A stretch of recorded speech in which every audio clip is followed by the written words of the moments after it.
Baik pemirsa, kita akan kembali lanjutkan perbincangan.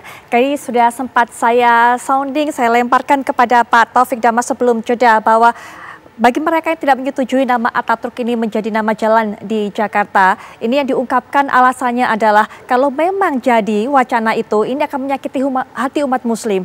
Karena memang tokoh Ataturk ini atau tokoh Turki bernama Ataturk ini sering membuat kebijakan-kebijakan yang mengacak-acak agama Islam, kemudian juga melecehkan agama Islam. Silakan pandangannya Pak.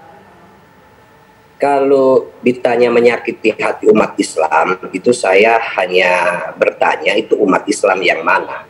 Karena umat Islam yang punya pengalaman langsung dengan Mustafa Kemal Atatürk ya umat Islam Turki. Gitu. Itu menyangkut cara pandang Mustafa Kemal Atatürk dalam mengelola negara. Dia memang ingin negara Turki itu negara sekuler. Negara sekuler itu artinya negara tidak ikut campur urusan agama. Yang kita tahu memang cara penerapan sekularisme yang dilakukan oleh Mustafa Kemal Atatürk ini bisa dianggap sebagai cara yang agak ekstrim.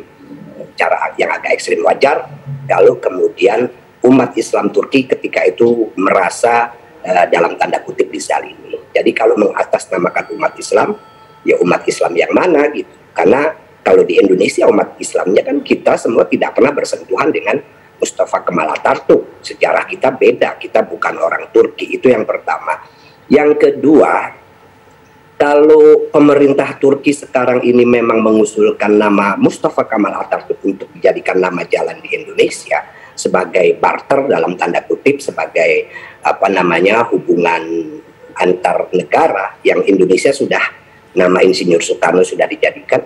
Kalau memang pemerintah Turki mengusulkan itu, ya kita nggak bisa istilahnya itu menolaknya, karena itu hubungan negara antar negara begitu. Apalagi menurut informasi yang saya dapat bahwa masyarakat Turki sekarang ini juga cukup memberikan penghormatan kepada Mustafa Kemal Atatürk itu dengan bukti bahwa dibangunnya Anıt Kabir. Anıt Kabir itu makam besar sebagai penghormatan terhadap penghormatan terhadap Mustafa Kemal Atatürk yang dianggap sebagai pejuang kemerdekaan Turki dan presiden pertama Turki. Soal cara pandang dunianya beda dengan sebagian besar umat Islam di Turki itu kan soal intelektualitas yang saya pikir itu urusan dalam negeri Turki lah. Baik Pak Ustadz Taufik Damas. Pak Reza, mungkin penutup singkat saja. Jangan sampai kemudian upaya untuk bisa menjaga hubungan baik antara Indonesia dengan Turki, tapi malah membuat masyarakat atau pandangan masyarakat di negara kita terpecah belah. Pak Reza.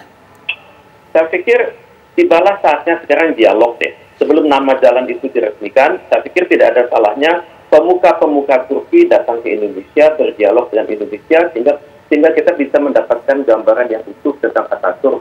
Tapi juga selanjutnya kita harus berpikir positif ya, bahwa peranan Turki di Indonesia sudah semakin baik. Mereka terlibat dalam banyak lembaga-lembaga pendidikan, mereka banyak memberikan beasiswa terhadap Indonesia, dan saya menilai ada suatu manfaat psikologis daripada kedekatan dengan Turki ini, di mana saat ini pada saat dunia sedang tercerai-berai antara pro-Amerika, pro-Rusia, atau pro-China, Turki benar-benar menjadi kekuatan yang independen, mereka tidak mau ditekan oleh siapapun, dan saya pikir mungkin semangat seperti ini yang bisa kita bangun ke depannya dengan Turki, bahwa Indonesia dan Turki akan menjadi inti dari GNB, Indonesia dan Turki dapat menjadi inti dari organisasi konferensi Islam. Baik, Pak Teuku Reza, terima kasih sudah meluangkan waktunya di tengah-tengah kegiatannya di Bandung untuk bergabung bersama kami. Pak Ustadz Taufik Damas juga terima kasih sudah meluangkan waktunya untuk bisa memberikan pandangannya. Kita akan tunggu nanti bagaimana kelanjutan mengenai hal ini. Pak Taufik Damas terima kasih, Pak Teuku Reza juga terima kasih. Selamat malam. Wassalamualaikum warahmatullahi wabarakatuh.